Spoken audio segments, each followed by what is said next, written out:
5, 4, 3. Shalom Haverim, muy buenas noches, bienvenidos a nuestra 26ª clase de Introducción al Judaísmo en Kol Tuv Sefarad. Hoy con nuestra segunda entrega sobre historia judía. El tema fascinante de esta clase es el primer templo, es decir, desde el año 1000 más o menos hasta el año 586 antes de la era común.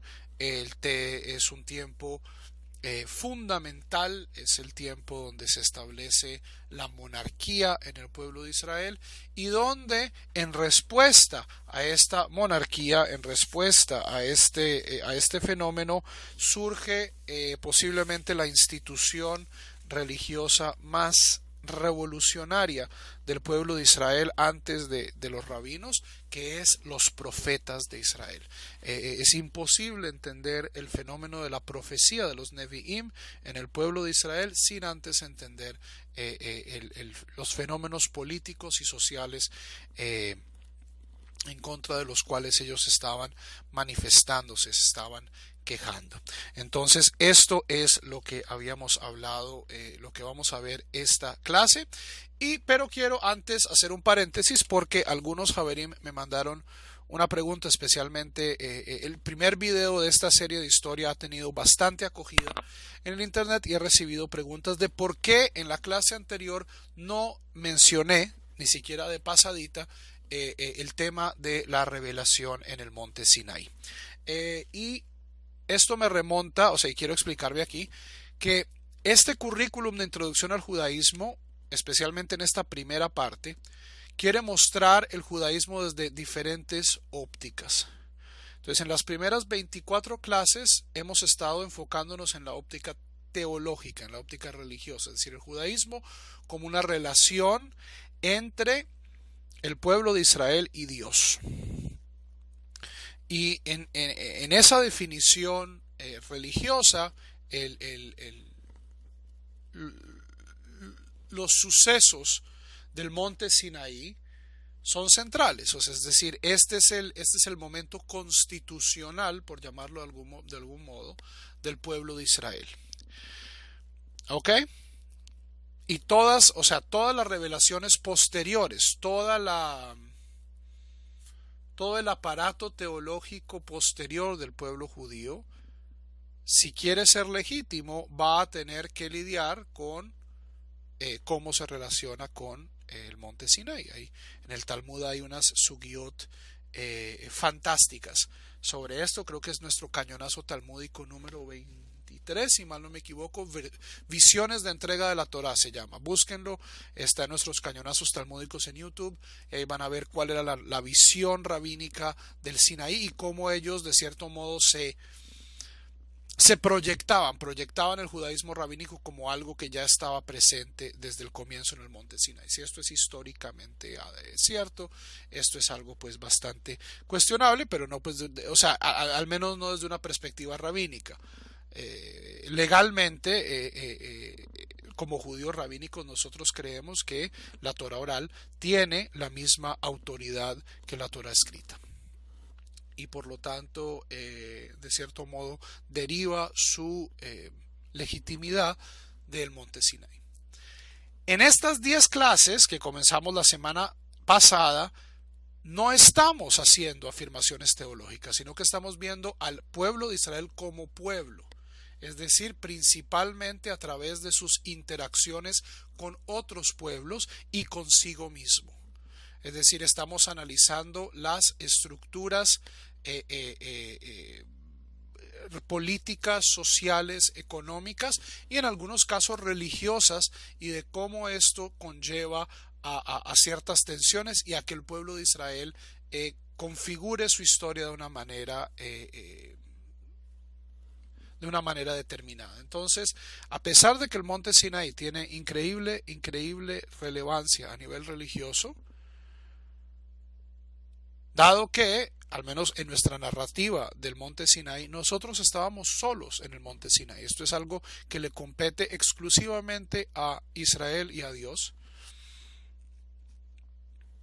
Es algo que no cae bajo este estudio histórico, porque tampoco tenemos ninguna evidencia histórica de que esto haya sucedido, como decimos que sucedió. Esto es una cuestión de nuestra relación con Dios y no tanto de nuestra relación con otros pueblos.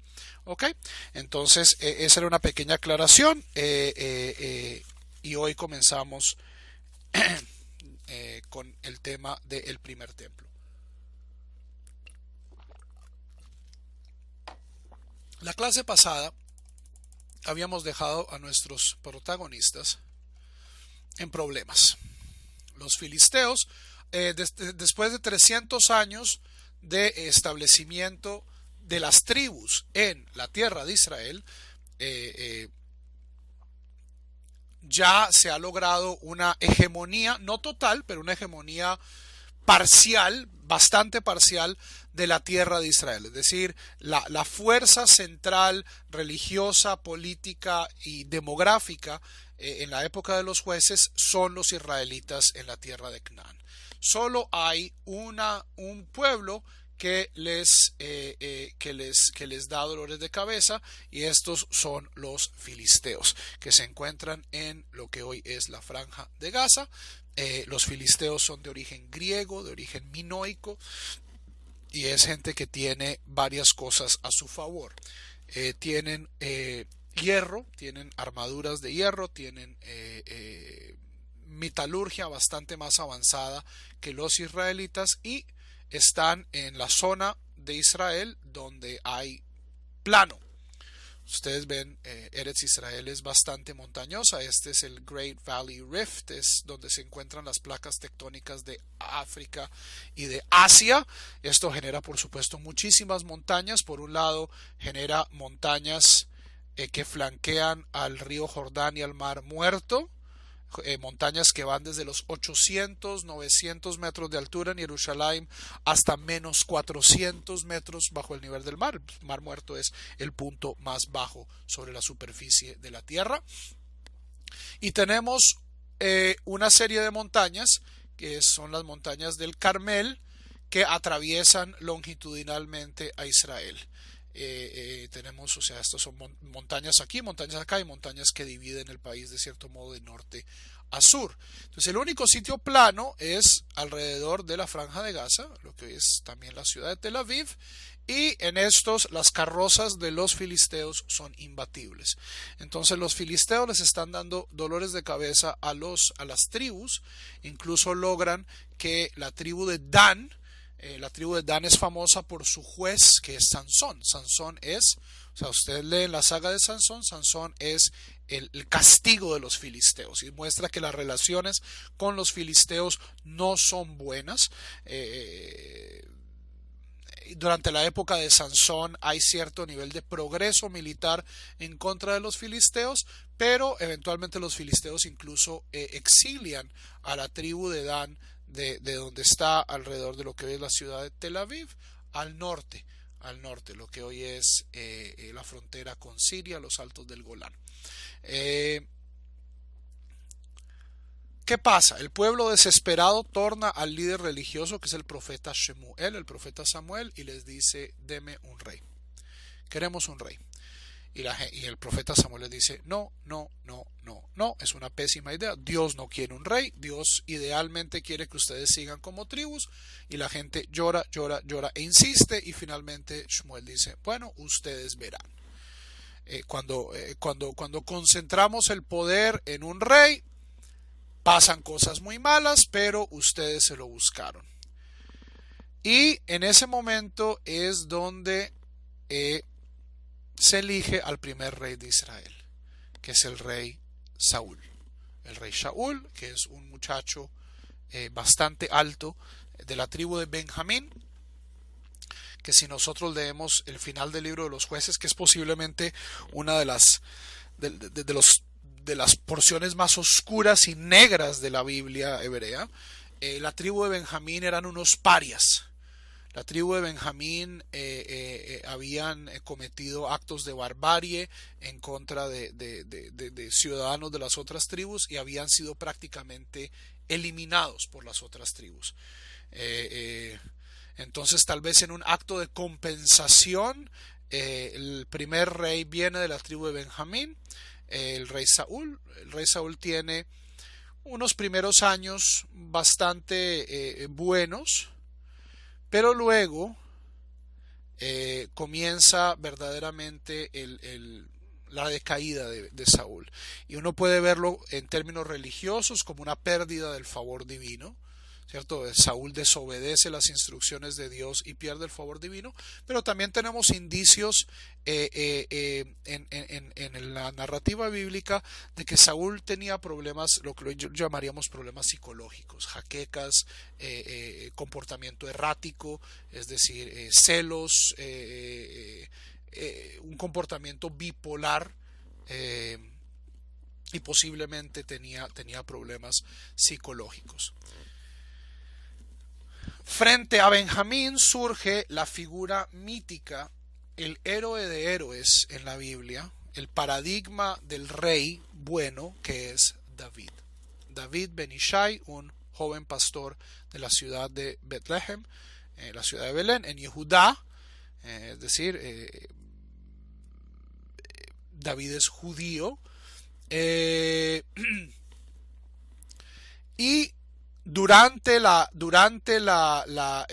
reinado de Saúl gana el favor no solo de la corte, sino que gana el favor del hijo de Saúl y del pueblo. David, el cual comienza su historia pues con el mítico y conocido por todos episodio David y Goliat. Goliat es el gigante filisteo, David es el joven héroe hebreo que lo derrota utilizando una honda. David se vuelve el general más exitoso de la época de Saúl. Y esto lleva a Saúl a tener celos de él. A pesar de que es su cuñado, ¿cierto? David se casa con Mijal, que es la hija de Saúl, es el mejor amigo del hijo de Saúl, Jonatán, pero Saúl comienza a perseguir, trata de matar en varias ocasiones a David. Esto todo está en el libro de Samuel, que es uno de los libros más interesantes de la Biblia hebrea, es lleno de aventuras, y el personaje central es David. David tiene que escapar, se esconde en el desierto, trabaja como mercenario para los filisteos. Es decir, David se cambia de bando. Saúl lo está persiguiendo y se hace loco, literalmente. Vaga por las calles de Filistia echando babas, y luego lo reconocen y lo contratan como mercenario. David mantiene una doble agenda, o sea, por un lado quiere proteger a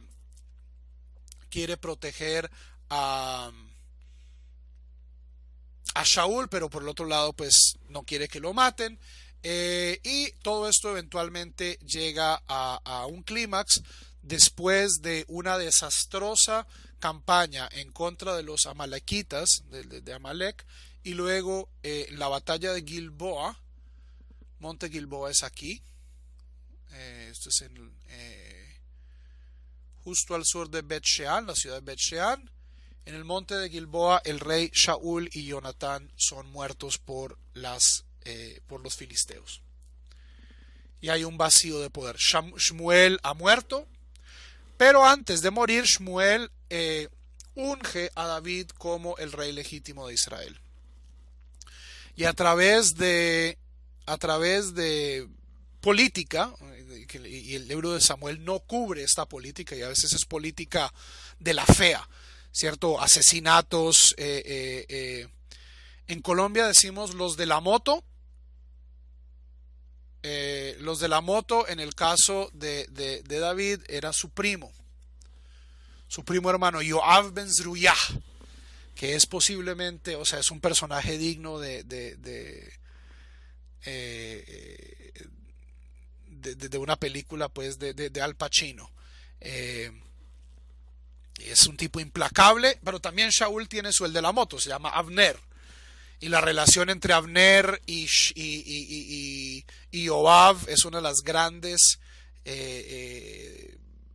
rivalidades en el libro o sea, si no lo han leído, por favor, léanse el libro de Samuel, háganse ese favor, es fascinante, es una de las grandes obras, no solo de la literatura judía, sino de la literatura universal. Finalmente, ¿qué es lo que pasa? David logra unificar el reino. Primero él se vuelve el rey de Judá, reina en Hebrón, que es la ciudad más importante de Judá. Eventualmente unifica todas las tribus reconocen a David como rey, y David hace su contribución más importante a nivel político, y alrededor del año 1000 David conquista la ciudad jebusea de Jerusalén y la establece como la capital de su reino. ¿Ok? Jerusalén hasta el rey David no es una ciudad hebrea, es una ciudad jebusea, y lo bueno que tiene Jerusalén a nivel estratégico es, por un lado, queda lejos de todo. Esto, Javerim, va a salvarle el pellejo a nivel histórico. Le va a salvar el pellejo a nivel histórico al pueblo judío en más de una ocasión. Recordemos que el gran problema, pero también la gran bendición del pueblo judío, es que está a medio camino. A medio camino entre Egipto y Mesopotamia. Entre Egipto y Siria. Pero Jerusalén, o sea, si yo quiero ir de Egipto hasta Siria, ¿tomo qué ruta? Hay dos rutas. Está Vía Maris, que es por la costa. Entonces me voy por la Franja de Gaza, lo que hoy se llama Kvish Ehad, la autopista número 1 de Israel, que va por toda la costa. Es decir, Ashkelon, Ashdod, Tel Aviv, Netanya, Haifa, y va hasta pues la frontera con el Líbano en Rosh Hanikra. Ciertamente este es el camino más suavecito. Tengo yo acceso al mar, es plano. La otra ruta es lo que se llama Derech HaMelech, la vía real, que es la vía que va por la Transjordania. Es decir, va por lo que hoy es el país del reino hachemita de la Transjordania, y me lleva por las planicies, o sea, es por acá. Derech HaMelech. Pero ni vía Maris, ni Derech HaMelech, ni la vía real, ni la vía marítima tocan Jerusalén. Jerusalén está aquí en las montañas. Aquellos que hayan visitado Jerusalén, o que espero todos tengan el sejud de hacerlo alguna vez, ustedes aterrizan acá, en Lod, es el aeropuerto de Ben Gurión. Y luego, eso es, ustedes echen loma para arriba y para arriba y para arriba y para arriba hasta llegar a Jerusalén. Es muy escarpado, unos valles, o sea, no son montañas muy altas, pero son montañas tremendamente escarpadas. Y esto va a mantener a Jerusalén de cierto modo aislada de los grandes conflictos hasta el final de la época del primer templo. ¿Ok? David establece la capital en Jerusalén. A nivel religioso, David es una figura bien compleja. David significa bien amado. Dodili vanilo. Dodi, Dalet Vav Dalet, significa amado, mi bien amado. David es el bien amado.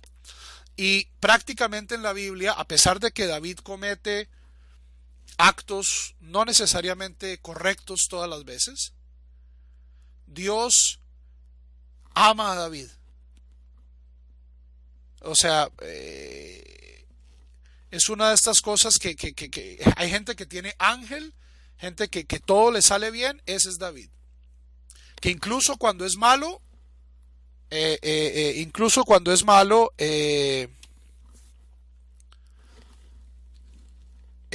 David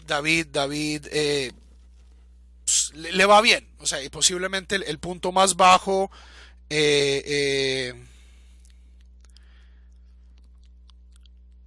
es en el asunto con Bathsheba y con Uría. Y y mal que bien David sale bien librado de esto. O sea, sí, su hijo muere, pero eventualmente acaba casado con Bathsheba. El hijo de Bathsheba es el que acaba siendo el sucesor de David. O sea, otros personajes bíblicos por menos han sufrido más. David es músico, es guerrero, es amante, es estadista. Todos sus enemigos, Shaul, sus propios hijos, Absalom. Luego, cuando ya David está más viejo, sus hijos son tremendamente problemáticos.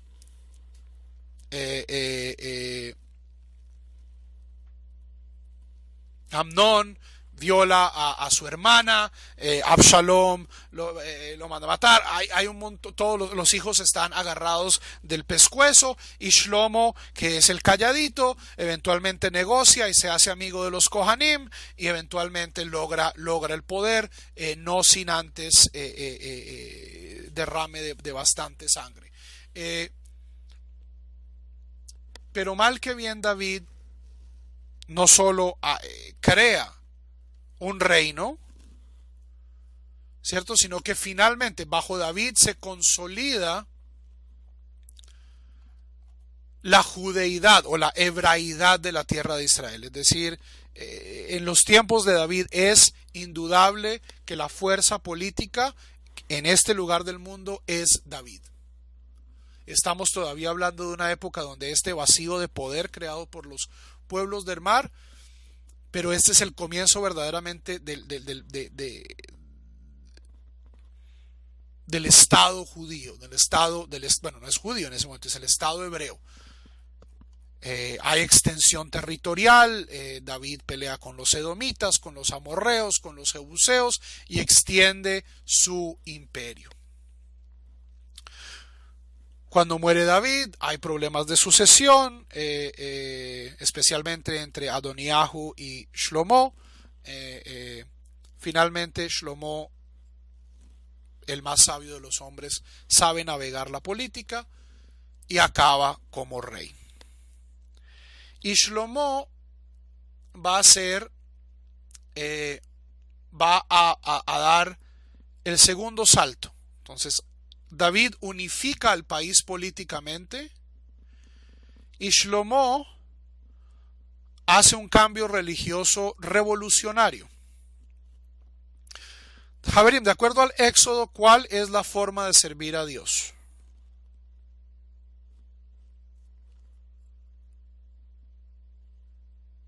¿Qué era la religión en el año 1000 antes de la era común? Hace 3000 años, ¿qué era el judaísmo?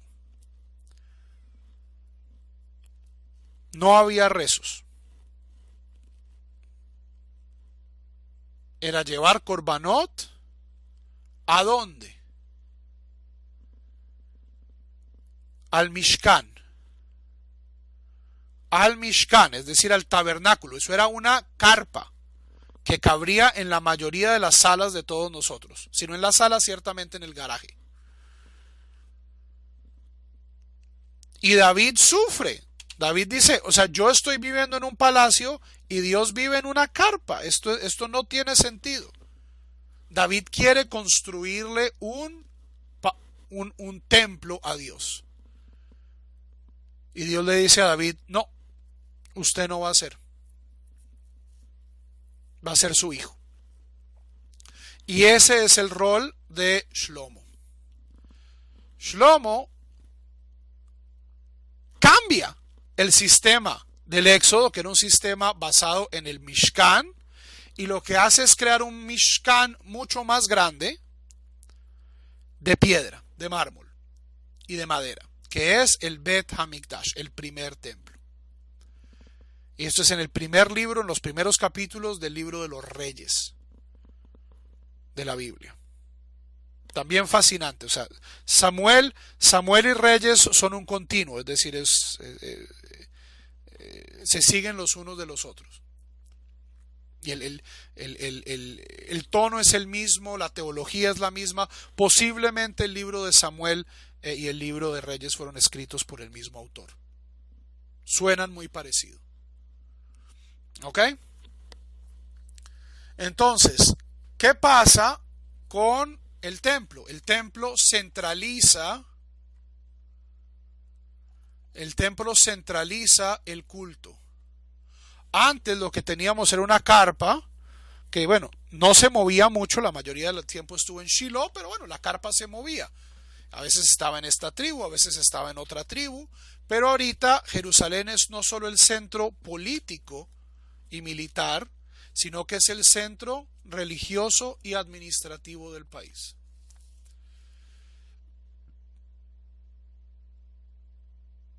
Y este modelo de templo va a ser la voz cantante en religión judía por 1000 años, más de 1000 años, hasta que los hasta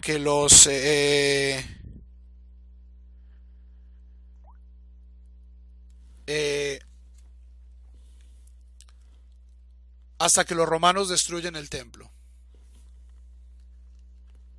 ¿Ok? Preguntas.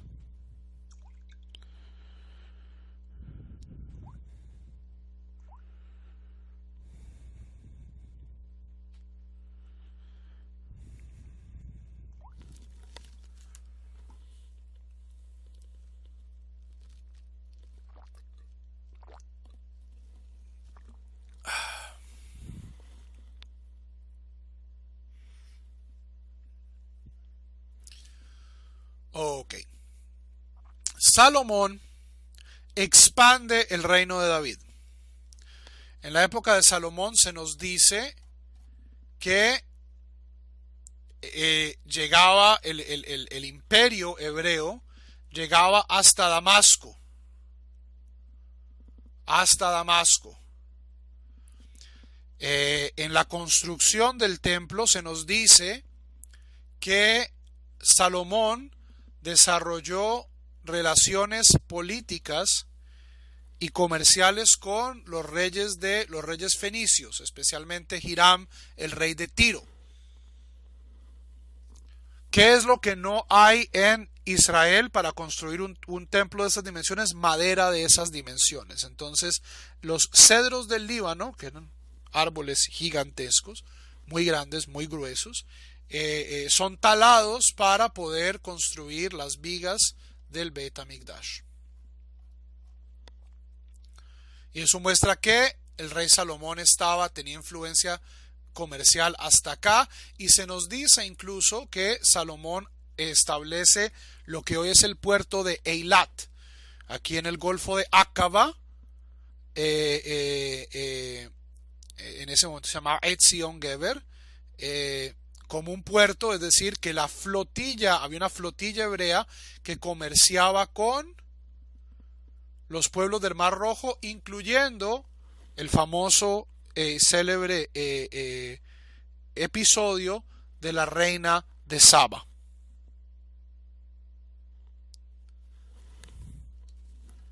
De la reina de Saba. ¿Dónde es Saba? Saba es posiblemente o Yemen o Etiopía.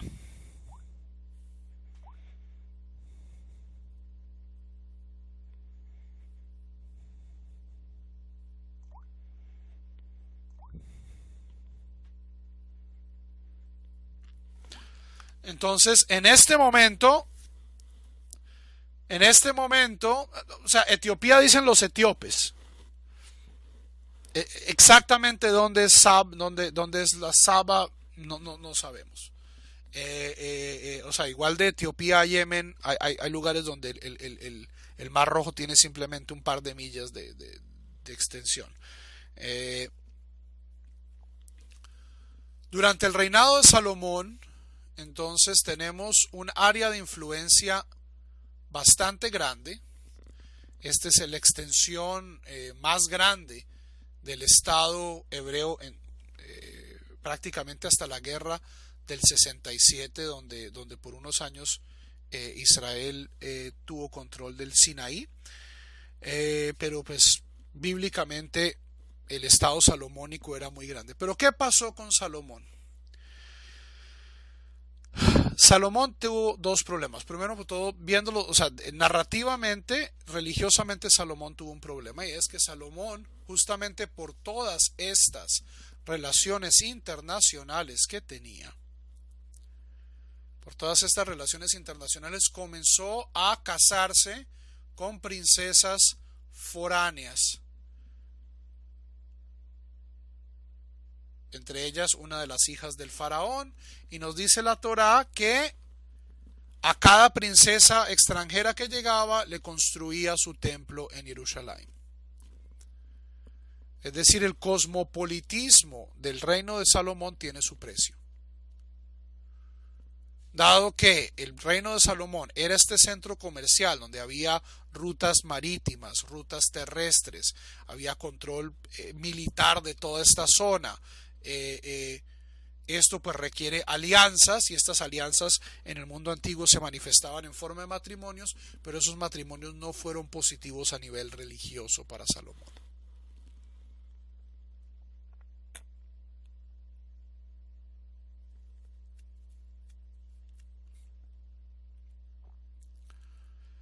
Y eventualmente nos dice, Salomón pierde el favor divino.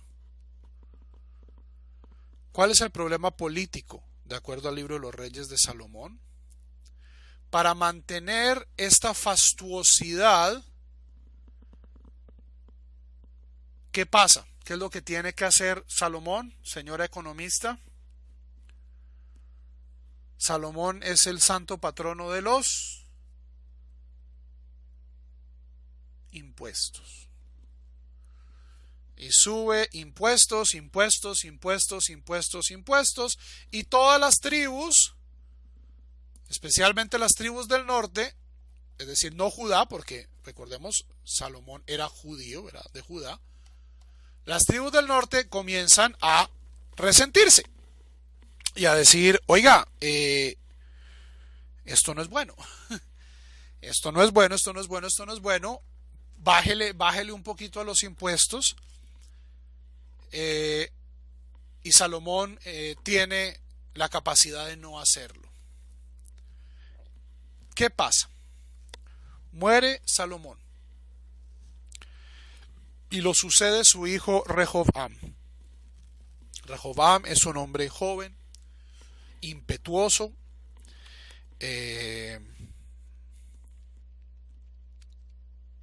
y cuando la gente dice, bueno, cambiamos de administración, es hora de bajar los impuestos porque usted no es su papá, usted no es Salomón. Entonces las tribus del norte le dicen, oiga, Rehoboam, necesitamos reconsiderar eso de los impuestos.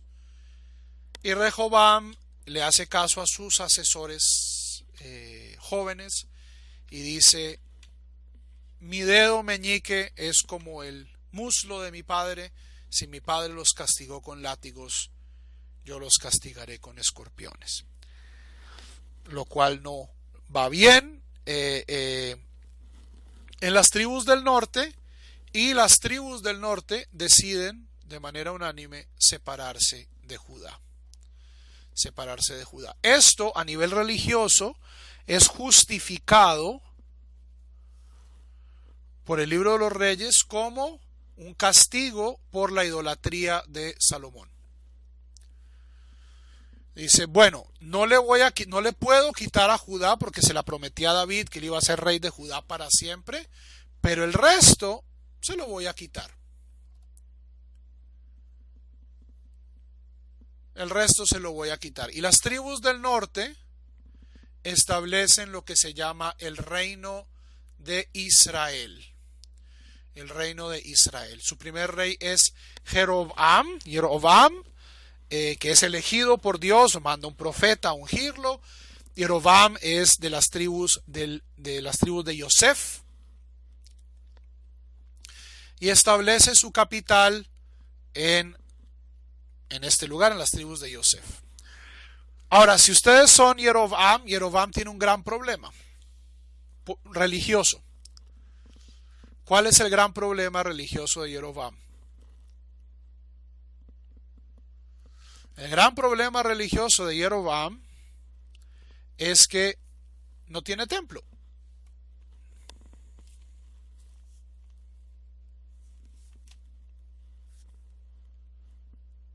No tiene templo. Entonces, ¿Qué pasa? Porque el templo está en Jerusalén. Es decir, es como si a la gente le tocara, a la gente en California le tocara ir a misa en México. Eso eventualmente va a generar problemas. O sea, yo tengo que cruzar la frontera, especialmente la frontera a un país del que me acabo de independizar. Entonces, Jeroboam establece dos templos, uno en Dan, acá en la frontera norte, y el otro en Betel, acá en el sur, y en ambos pone becerros de oro. Y desde ahí las cosas en el reino del norte van a ir de mal en peor. ¿Ok?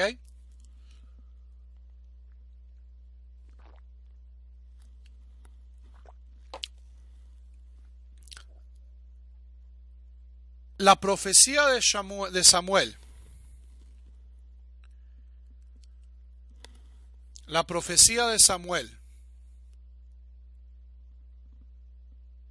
se cumple. La inmensa mayoría de los reyes, especialmente en el norte, va a ser desastrosa. Va a ser terrible. Entonces, cuando alguien les eche el cuento de que nuestros ancestros bíblicos eran todos sadiquín, eran unos santos varones que no... Lean el libro de los Reyes. La época del primer templo fue una época tremendamente conflictiva. A nivel religioso, a nivel militar, a nivel social.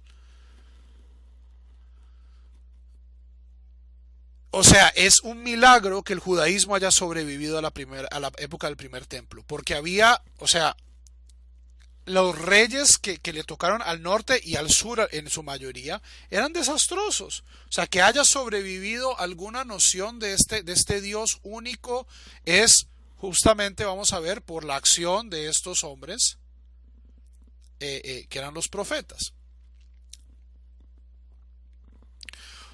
¿Por qué pusieron becerros de oro? Porque Javerim, esta era una imagen común en el mundo antiguo de poder. Recuerden, en Parashat Kitisa, ¿qué es lo que dice el pueblo cuando hacen el becerro de oro?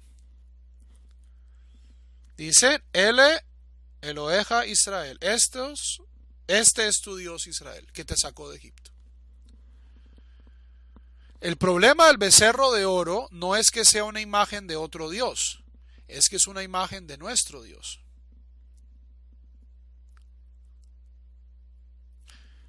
Pero es una imagen popular. O sea, si nosotros hoy, que no lo vamos a hacer, pero si nos diera por ello, y queremos hacer un mural representando a Dios,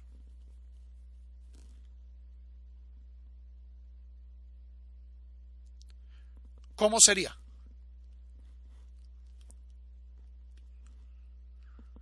Si yo tengo que pintar algo que la gente diga, ese es Dios, ¿yo qué hago? ¿Me invento una vaina abstracta? No.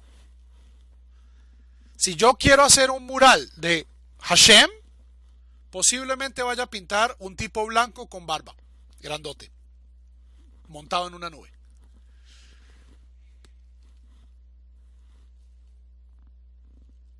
Ese es el modelo cultural. El becerro de oro era la imagen cultural que la gente tenía del Dios poderoso. Entonces, ¿por qué eligieron el becerro de oro? Javerim.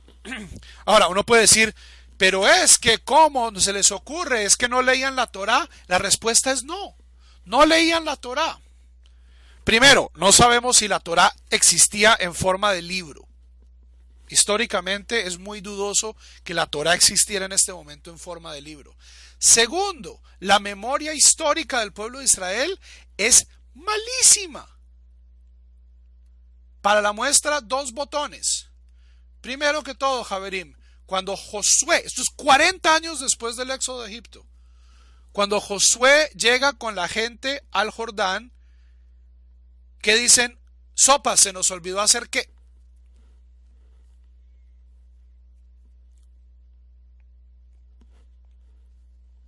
¿Qué se nos? La bobadita.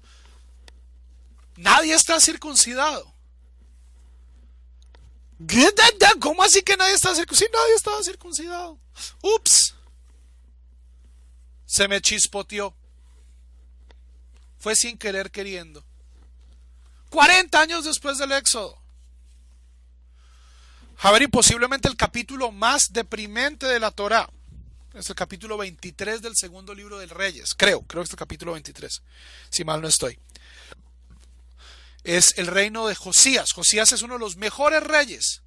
Es un reformador, trata de traer a la gente a Dios, ¿cierto? Redescubre el Deuteronomio. ¿Y qué redescubre? Entre otras cosas, que no han estado haciendo, que se le olvidó a la gente. La bobadita. Es una bobadita, no es una de esas mitzvot que nadie sabe, súper oscuras. Pesaj, se les olvidó hacer Pesaj. Entonces, si tenemos a gente que no había hecho Pesaj desde que entraron a Egipto, desde que entraron a la tierra, pues, que se les olvide el becerro de oro, pues es muy natural. O sea, Javerín, esta imagen del pueblo de Israel como pueblo del libro solo es verdaderamente válida desde la época de Esdra Hasofer.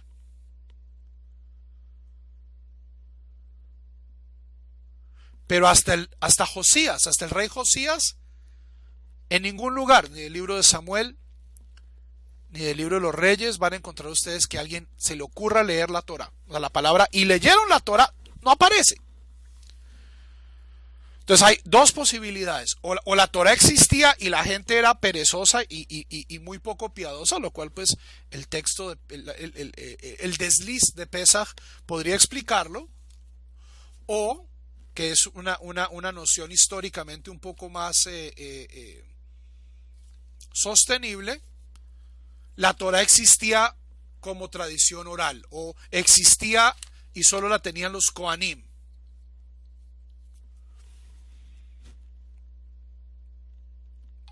O sea, y esto es algo, Javerim, ¿cuál es el único libro de la Torá donde dice que hay que escribir un Sefer Torá? Que es una mitzvah escribir un Sefer Torá. Deuteronomio. Y el propio libro de Reyes dice que Deuteronomio había desaparecido, que la gente no tenía ni idea de Deuteronomio. Deuteronomio lo descubren en un closet del templo. Y dicen, uy, mire todas las cosas que hemos estado haciendo mal.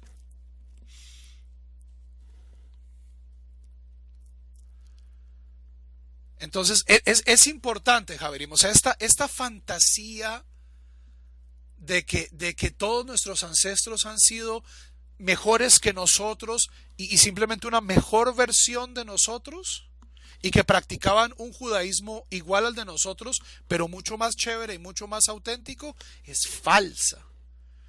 Es históricamente falsa, y es históricamente falsa desde los mismos textos.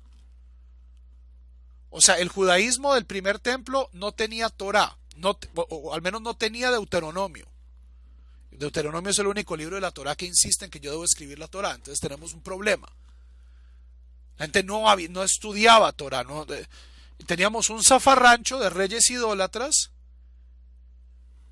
Y en serio, a duras penas sobrevive el monoteísmo.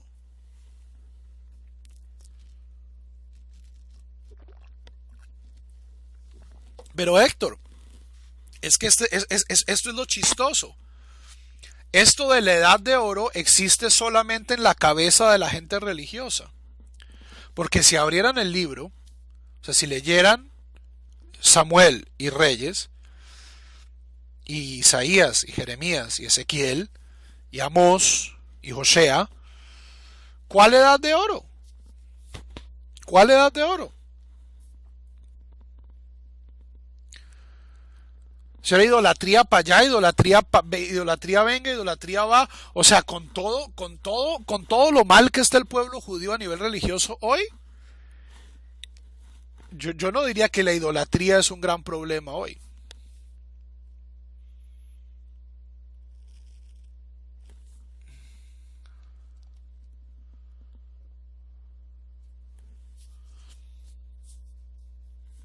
No sé, no sé, Teresa, posible. O sea, tal vez no había forma. O sea, la religión era algo que pasaba para los reyes y para los Kohanim. La democratización de la religión viene cuando el templo es destruido, que de cierto modo es uno de los grandes momentos revolucionarios del pueblo judío. Es decir, pasamos de un modelo colectivista,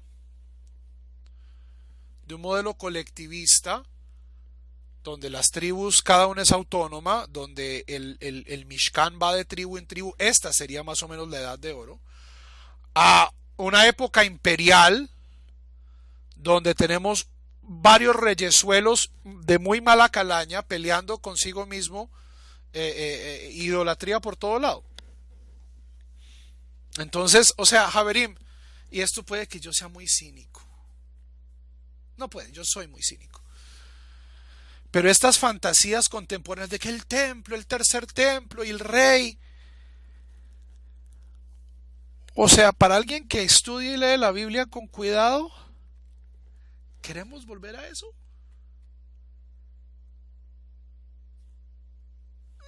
Yo no sé. Yo por eso le tengo mi escepticismo con la idea tradicional del rey Mashiach o con la idea tradicional del retorno del templo es basado en que esta institución era abiertamente disfuncional en su primera reencarnación, en su primera encarnación y en su segunda encarnación. O sea, el segundo templo puede que la gente lo recuerde como con nostalgia, pero también estaba lleno de Kohanim corruptos y gente matándose, literalmente chuzando a otros Kohanim para poder hacer sus sacrificios. O sea, ahora que tenemos armas automáticas y armas nucleares, ¿queremos volver a ese berenjenal? Ahí les dejo mi inquietud. ¿De dónde viene que Jerusalén debe estar, que el templo debe estar en Jerusalén? Viene del Deuteronomio. Viene del Deuteronomio.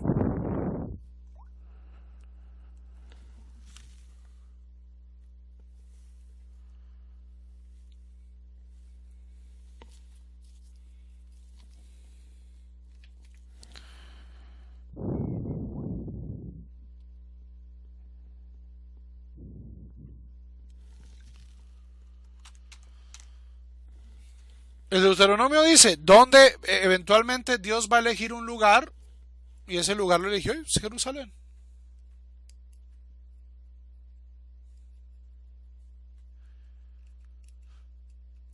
Si el templo vuelve, si el templo vuelve, de acuerdo al Deuteronomio, tiene que estar en Jerusalén en algún lugar.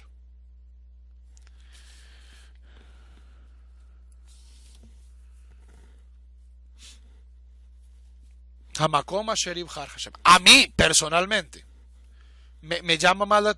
O sea, si hemos de volver necesariamente a los sacrificios animales, a mí la idea del Mishkan me llama más la atención, es decir, de una vaina móvil.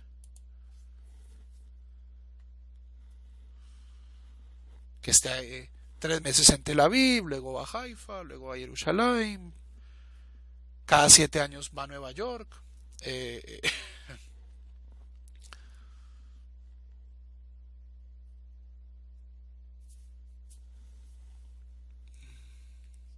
no, no se puede hacer en otro lado en Jerusalén, tiene que ser ahí. Entonces, o sea, halágicamente. Ahora, pueden, como les digo, a mí de si esto es una buena idea, me genera tremendo escepticismo.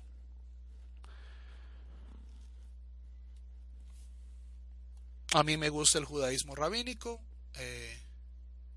me gusta rezar, no me gusta matar animales. Puedo confesar abiertamente que pues a mí la idea de volver a un templo no me trasnocha.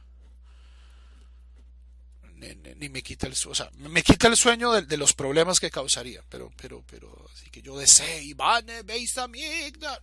No.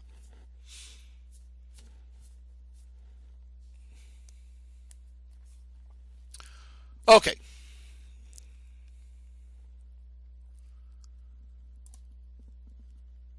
Esto lo saqué, llegué tarde, es lo mejor que pude encontrar.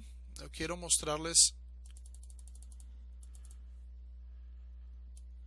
mostrarles algo. Esto no se ve.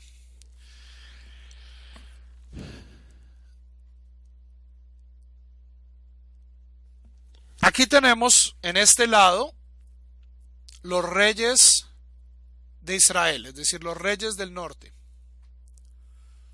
Y tenemos en la columna izquierda, tenemos los reyes de Israel. Rosadito fueron malos. Fueron idólatras.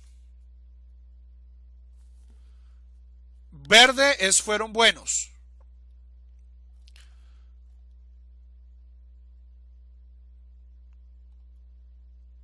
Ok. ¿Y amarillo qué es lo que significa? Más o menos. Otros. Entonces, en la columna derecha, los reyes de Israel son todos pésimos.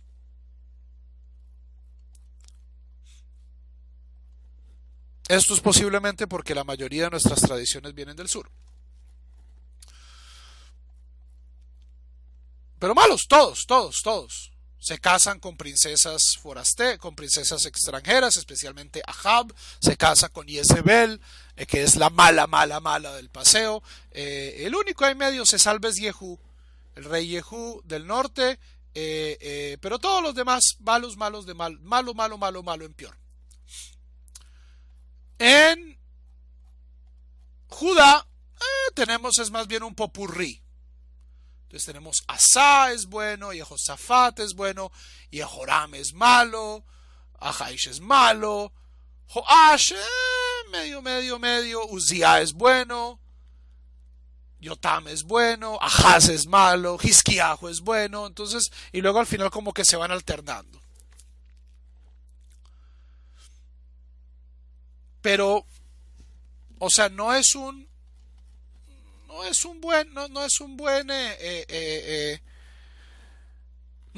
panorama.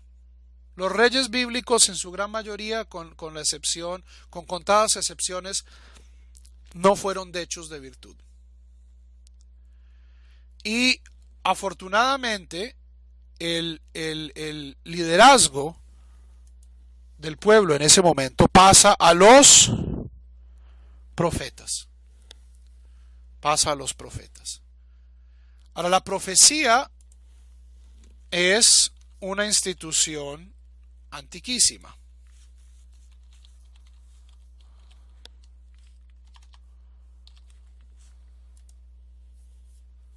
La profecía es una institución antiquísima y es una institución que no es exclusiva al pueblo de Israel. Todas las antiguas naciones tenían adivinos.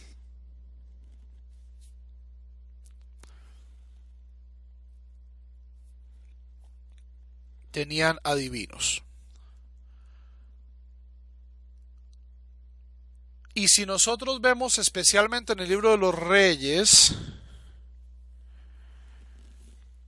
lo que se llama la época preclásica de la profecía,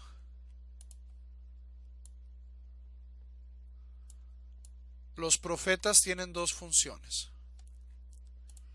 Y es una función meramente, o sea, abiertamente política.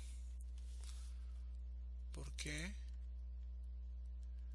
Quiero simplemente texto, no quiero texto en cajas.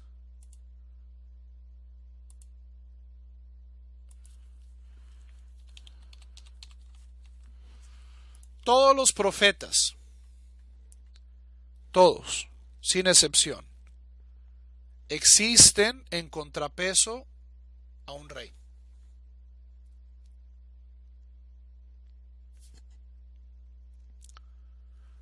Ahora, los profetas o servían en la corte del rey, como Natán. Natán es el profeta que sirve en la corte de David, o eran revolucionarios, era gente que vivía al margen de la ley y en muchos casos en abierta oposición al rey, como Eliahu, como Eliseo, como Jeremías, gente que su función era decirle al rey, oiga, no, le está embarrando, por aquí no es. Pero esa también es la función incluso, o sea, lo que diferencia a los profetas de Israel, era la mayoría, y esto lo vemos en el libro de los Reyes, la mayoría de los reyes tenían profetas y adivinos que básicamente los servían a ellos y que les daban buenos augurios. Es decir, eran parte de la maquinaria política. Los profetas que han sobrevivido en nuestra tradición como profetas se distinguen justamente ¿por qué? Porque no seguían ese juego. Porque eran capaces de decirle al rey, no, lo que usted está haciendo es incorrecto. Natán se le para a David y le dice, lo que usted hizo con Bathsheba no tiene nombre. Y Dios está muy molesto con usted.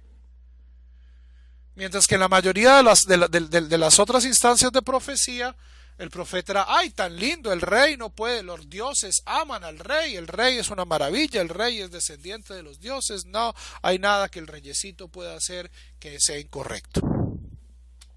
¿Ok?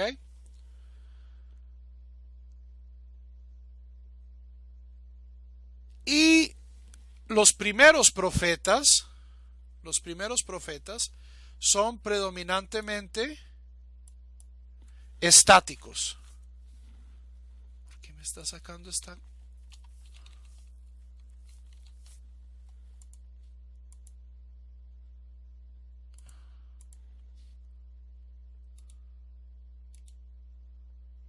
Quiero texto.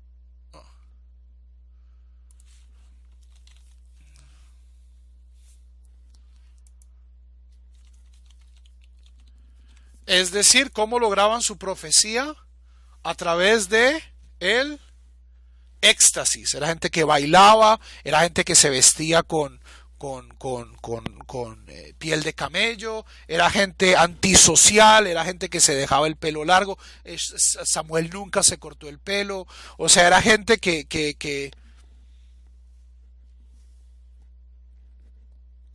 tenían, o sea, tenían una apariencia y tenían un estilo.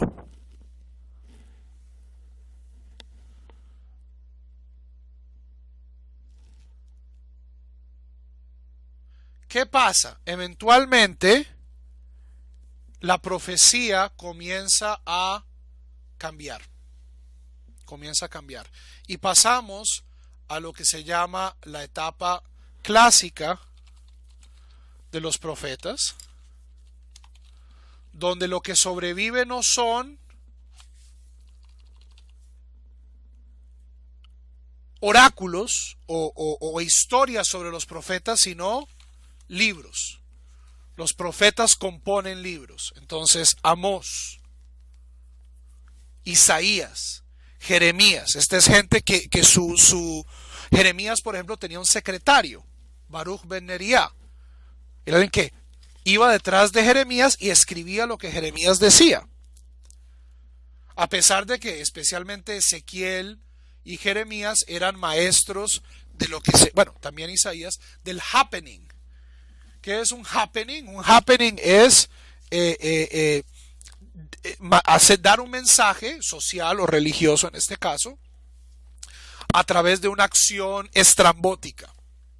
Entonces Ezequiel, por ejemplo, rompía las paredes de la casa, cocinaba su comida sobre excremento, enfrente de todo el mundo. Y la gente decía, oiga, te volviste loco, Wilfrido. Y Ezequiel decía, no, mire, es que este es un símbolo de lo que Dios va a hacer con ustedes. Los happenings de Isaías eran sus hijos.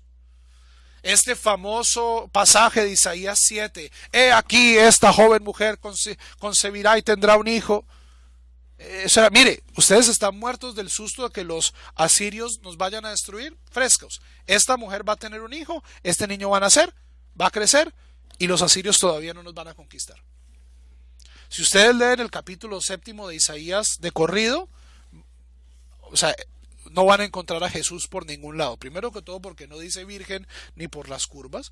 Y segundo que todo porque es claro lo que Isaías quiere decir. Isaías dice, mire, la gente está muerta del susto de los asirios, porque los asirios están destruyendo en este momento el norte.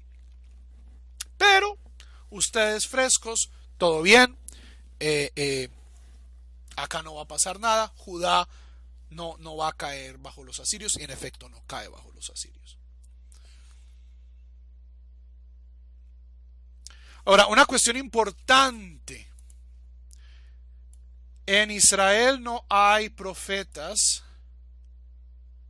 sino, y esto es algo que yo ya he dicho en otras ocasiones, incluso en esta clase, cuando estudiamos el tema de la profecía, Nevi'im.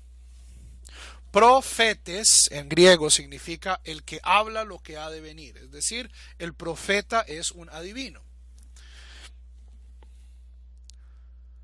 Naví es el heraldo, es la boca de Dios. El heraldo no proclama cosas que van a suceder en 4 años, ni en 5, ni en 6, ni en 20, ni en 28, ni en 30. El heraldo proclama lo que Dios va a hacer ahora. La profecía, la nevuá clásica de Israel, está determinada por su tiempo. ¿Y por qué? Porque, Javerim, ¿yo cómo sé si un profeta es un profeta de verdad o un profeta falso?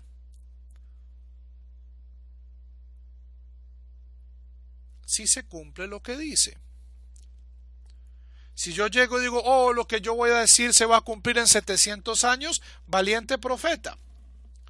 Les aseguro que nadie va a recordar.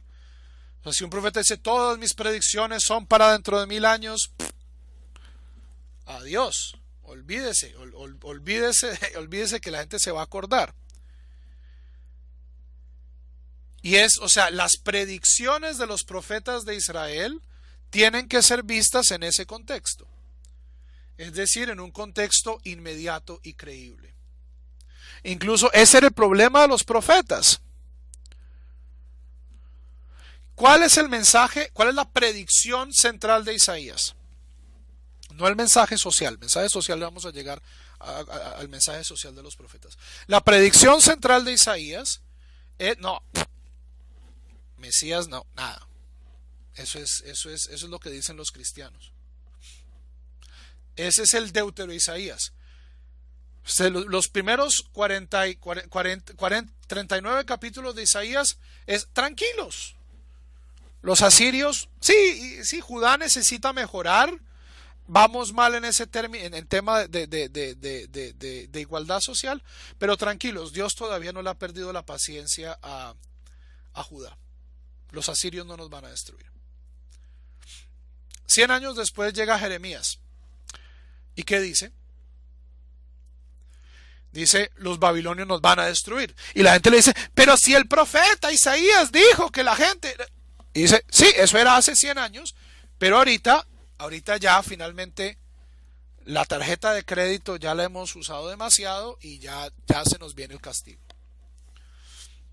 20 años después de Jeremías, ¿qué es lo que dice Ezequiel?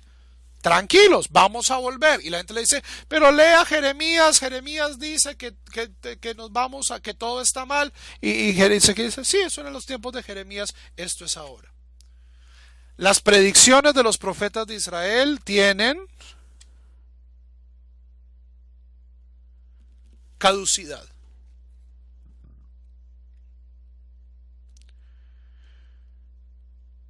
Tradicionalmente hay ciertas profecías que dicen, ve, ajarita de mí al final de los días. Y esas sí son las profecías de la época mesiánica.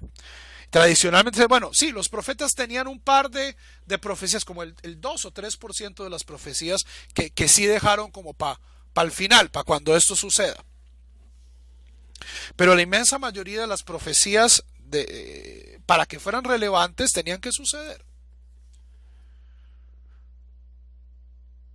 Ahora, si esto es cierto, Javerim, ¿para qué leemos los profetas hoy en día? O sea, yo entiendo por qué los cristianos leen los profetas. Están buscando, ¿cierto? Para los cristianos, o sea, el cristianismo está basado en la noción de que los profetas están hablando de cosas que pueden pasar 700, 2000, 3000 años en el futuro. Pero entonces, si las profecías de los profetas ya se cumplieron todas o casi todas, entonces, ¿para qué seguimos leyendo esta cosa?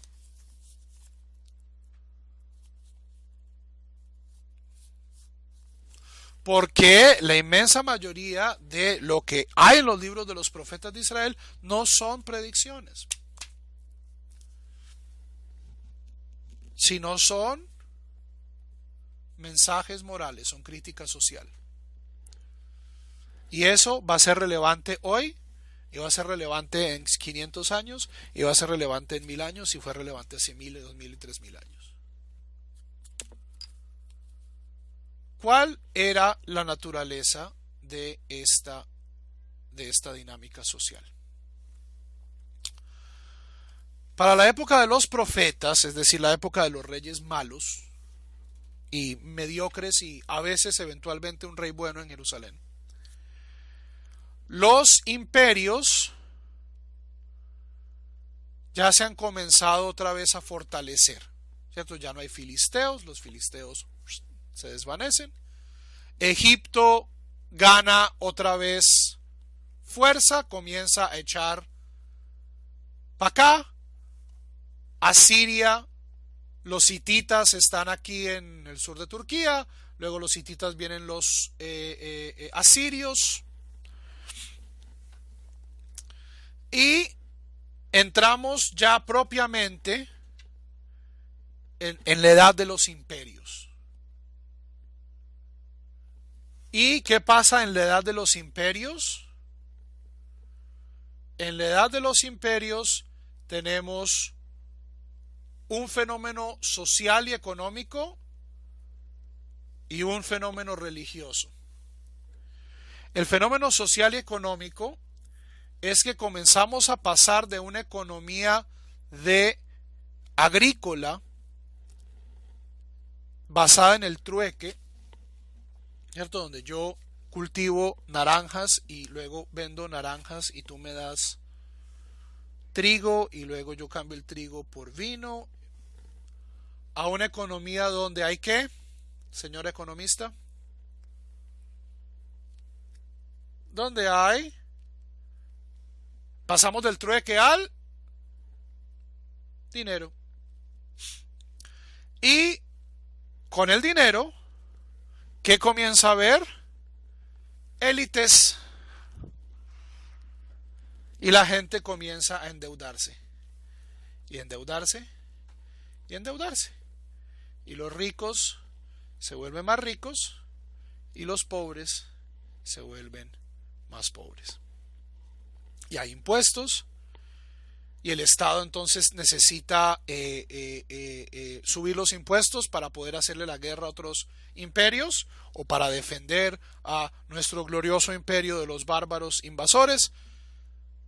Y eso va generando cada vez más estratificación y más desigualdad social. Prácticamente sin excepción. Eso es lo que molesta a todos los profetas clásicos de Israel.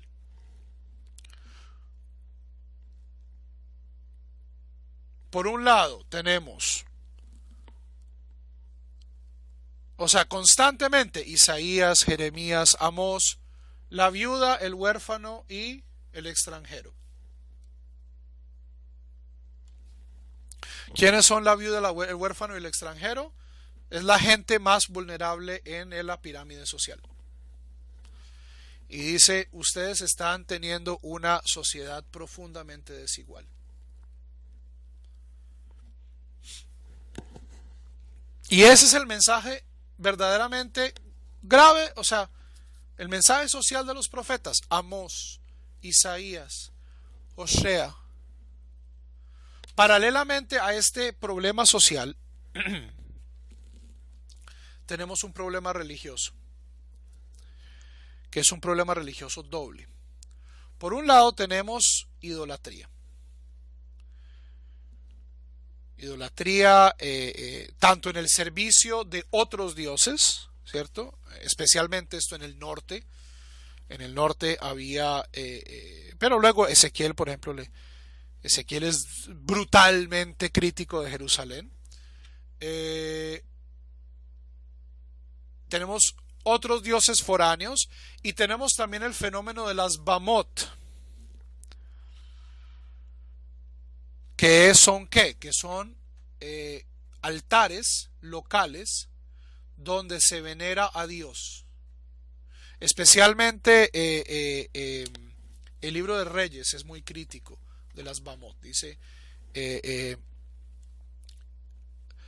todos los reyes del sur, incluso los buenos. ¿Cuál fue el problema de los buenos reyes?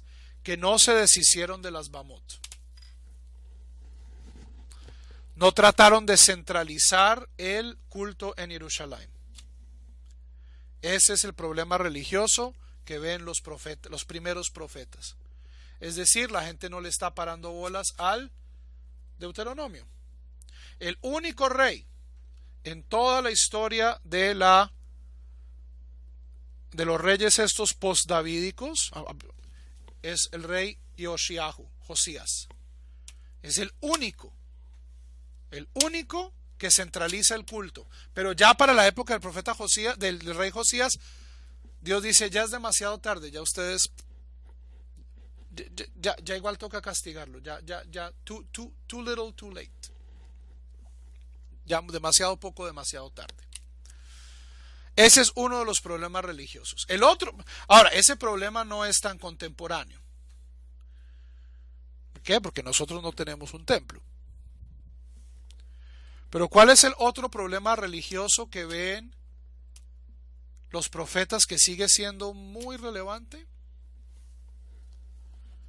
Que la gente se estaba obsesionando con los sacrificios.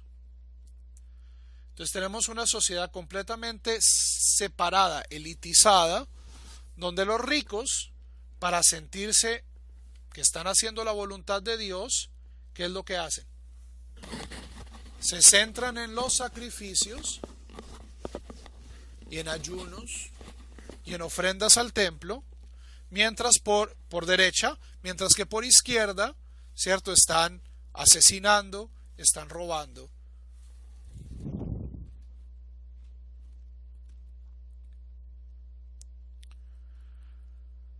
Ese es un problema religioso que solo existe en una edad imperial. Y en mi opinión, ese dilema es posiblemente el dilema de toda religión. Y toda religión legítima va a ser un esfuerzo, o sea, va a tener fuerzas dentro de sí que ataquen ese formalismo. Todas las religiones, en especial las religiones monoteístas,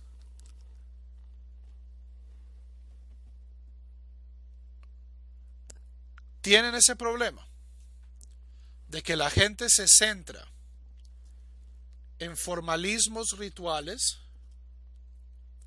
porque creen que eso es lo que place a Dios, mientras que abandonan sus responsabilidades sociales. es decir, abandonan a su prójimo. Ese es el mensaje de los profetas de Israel. Y ese es el mensaje que todos los reformadores, tanto dentro del judaísmo como por fuera de él, incluyendo a los rabinos del Talmud y, si la figura existió, a Jesús de Nazaret. Y luego a todos los reformadores dentro de la religión, dentro de las religiones monoteístas, tanto el cristianismo como el judaísmo como el islam. Porque el péndulo va de un lado al otro. Es decir, sí, nosotros como seres humanos necesitamos formas de acercarnos a Dios. Necesitamos culto, necesitamos ritual. Pero cuando nos enfocamos demasiado en el ritual, ¿qué pasa? Nos olvidamos de los otros seres humanos. Y es entonces donde necesitamos esa voz profética que nos devuelva y nos diga, mire, el templo es muy chévere, la sinagoga es muy chévere, ponerse tefilín muy bacano, comer kasher, Shabbat, bacana tu moto, pero la única cosa, el único recipiente que contiene a Dios en este mundo, de acuerdo al judaísmo, son los seres humanos. Somos Tselem Elohim. Cuando yo estoy en una sinagoga, ¿qué representa a Dios en una sinagoga? No es la Torá, no es la lamparita, no es el arca, no es el sidur. Somos nosotros.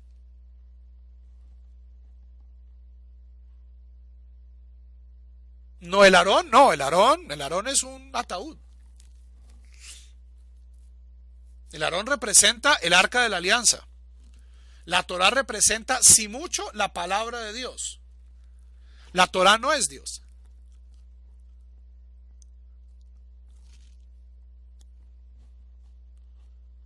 La Torá no es Dios.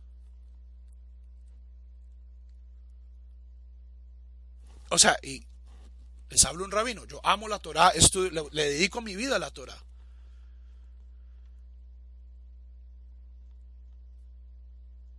Uno de los riesgos dentro del judaísmo y dentro del protestantismo también es a veces reemplazar la Torá por Dios y caer en textolatría o caer en rabinolatría o caer en pastorolatría. Estos riesgos religiosos los profetas ya los tenían claros. Y dicen, en el servicio de Dios, en un servicio formal de Dios que es necesario. O sea, los profetas no dicen, deshagámonos del templo, destruyamos el templo, olvidémonos del Shabbat. Ningún profeta les va a decir eso.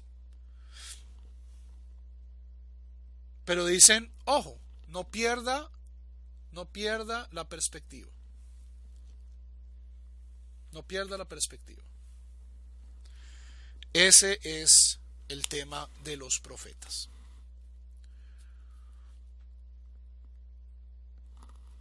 Y ese es el mensaje social de los profetas, el mensaje religioso de los profetas, y por eso es que los seguimos leyendo.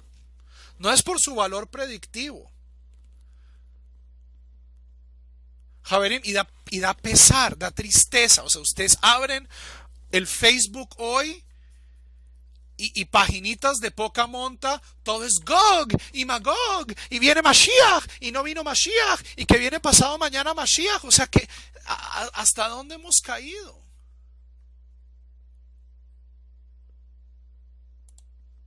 O sea, ¿ustedes creen que nosotros nos apegamos a estos textos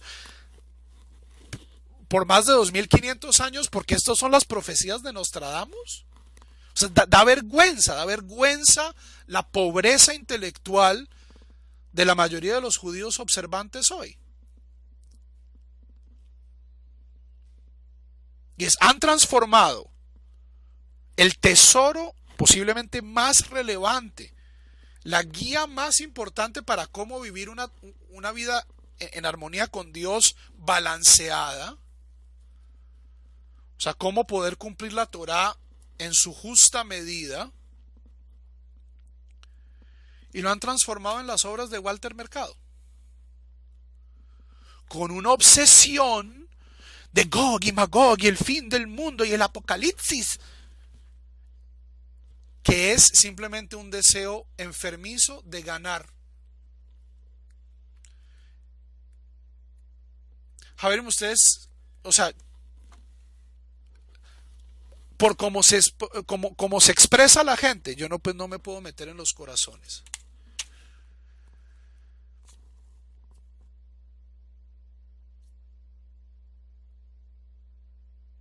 Pero la gente, ¿para qué quiere Mashiach?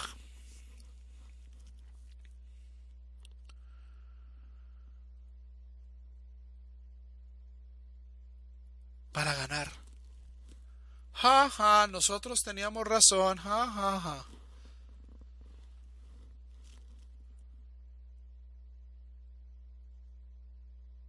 Es ganarle al otro. Si Isaías estuviera vivo hoy, creo que nos golpearía.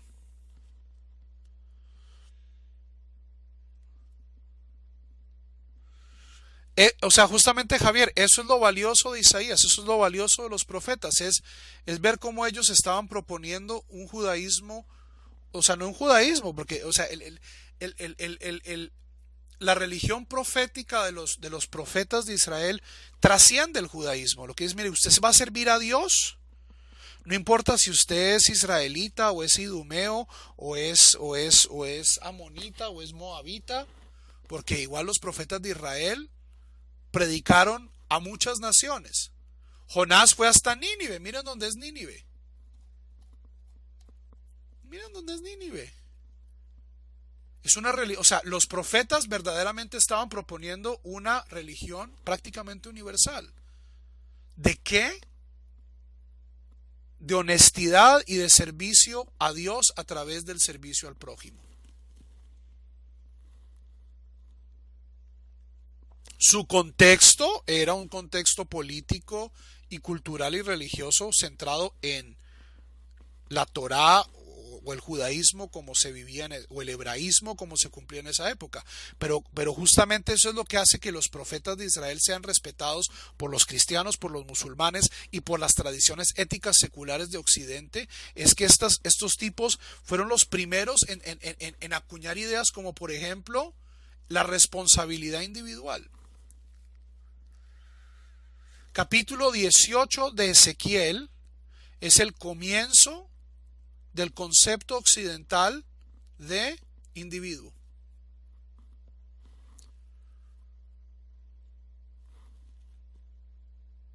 Antes de eso, bueno, en Deuteronomio se intima, pero Ezequiel lo pone, o sea, lo pone clarito, clarito. O sea, es repetitivo, es cansón.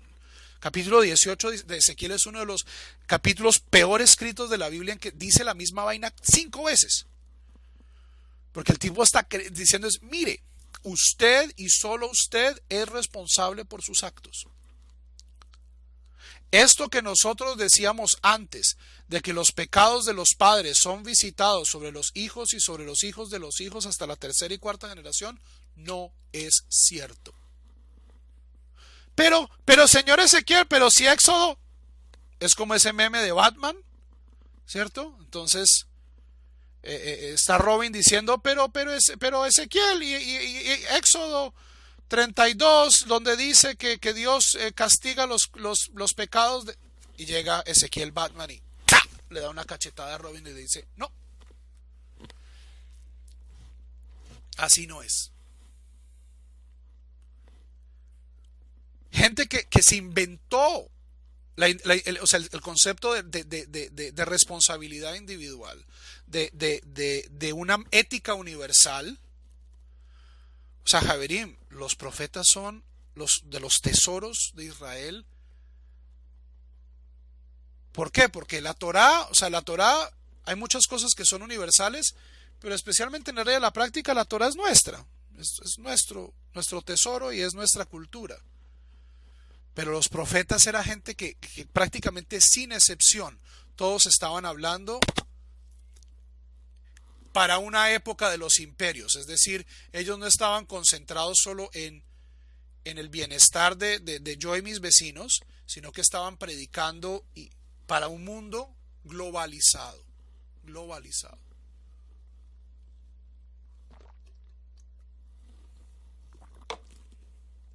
¿Ok?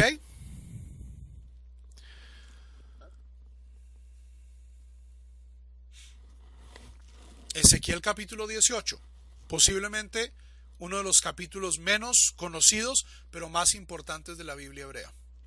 El concepto de persona, en el que está basado nuestro sistema legal, nuestro sistema religioso, nuestra noción, por ejemplo, de un Olam Haba individual. Todo vuelve ese capítulo 18 de Ezequiel. Muy importante, muy, muy importante.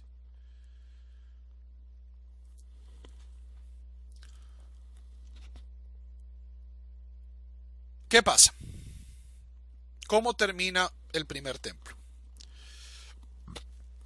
Pasan dos cosas.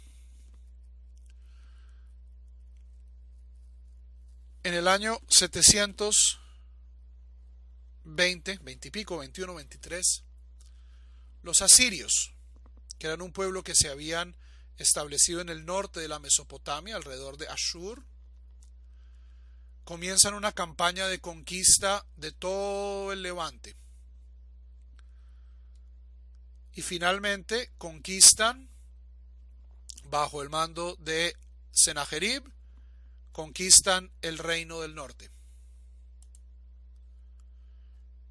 Año 723, si mal no estoy. Los asirios conquistan todo el norte, destruyen la capital, Shechem, Samaria,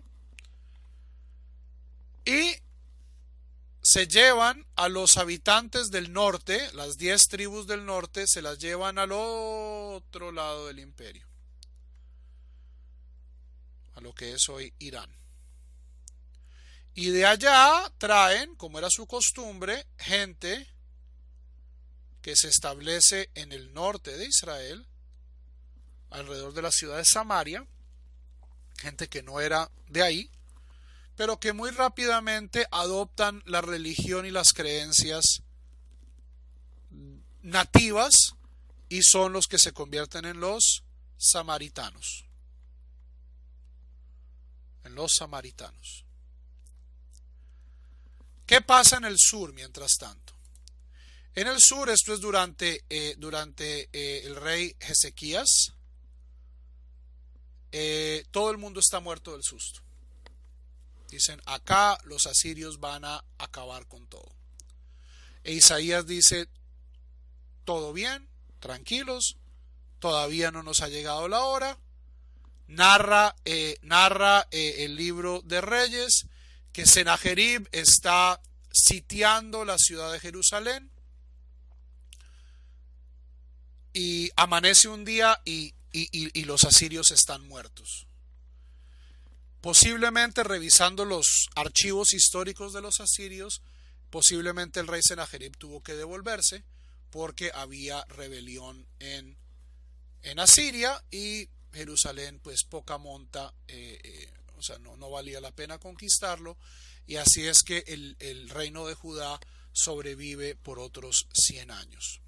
Durante estos 100 años se consolida verdaderamente el rey Josías, es la estrella, o sea, es el único rey verdaderamente que cumple el ideal davídico, es el único rey que más o menos le llega los zapatos a David, de acuerdo a la Torá, de acuerdo al Tanaj, y es porque, de nuevo, centraliza Jerusalén, redescubre Deuteronomio y trata de hacer reformas religiosas para volver a Judá al monoteísmo, para acabar con los pequeños altares locales, las Bamot, pero es demasiado tarde. Josías muere en combate con el faraón Neco, Entonces aquí tenemos la edad de los imperios no viene en vano. Los asirios y los mesopotamios están viniendo desde arriba, están reconquistando, tratando de volver a cerrar la media luna fértil. Por el otro lado tenemos los egipcios fastidiando en esta dirección, y es apenas lógico que el pequeño reino de Judá tenga que elegir. No hay posibilidad ya de ser un estado soberano.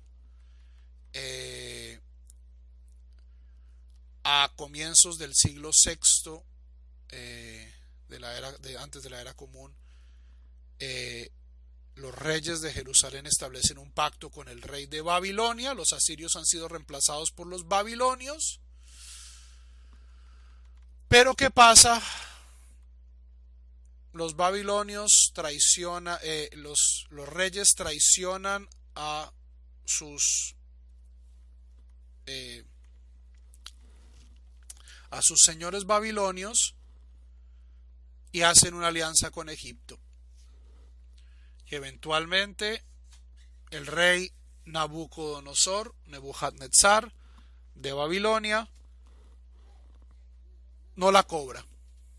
Dice: ustedes eran mis vasallos, se fueron para Egipto, ahora sí que les va a caer la plaga.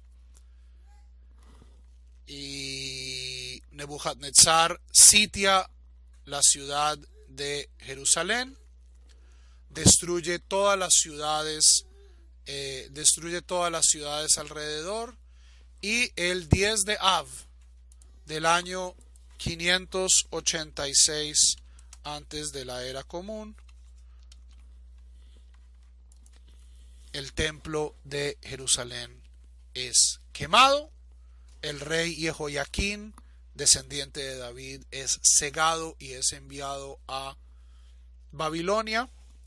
Y con él, y antes hubo varios movimientos de exilio, la élite del pueblo de Israel, los escribas, los kohanim, la corte, son llevados a Mesopotamia, a Babilonia, donde son establecidos como parte del imperio babilonio, que va a caer muy pronto a los persas.